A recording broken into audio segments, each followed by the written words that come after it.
Hello everyone, welcome back to the channel. In this video I'm gonna tell you that how can you connect your Gmail with your Trello account. So let's start the video. First of all, open up your browser or your Chrome and type trello.com. After searching it, it will give you a variety of options. You have to tap on the first website. Open this website into a new tab. It will show you an interface like this. Now you have to proceed further and you sign up, write your email and then tap on sign up because it's free. Get Trello for free. Let it proceed further. Wait for a while it is opening. Just tap on sign up, or you can also enter it with your Google account.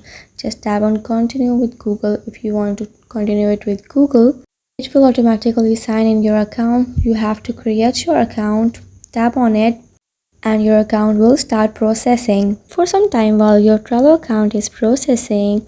After that, enter into your account. You have to create your workspace. After creating your workspace, you'll enter into your workspace and you can easily use it. Now your Google is connected with your Trello account. By following these steps, you can connect your Trello account with your Google account.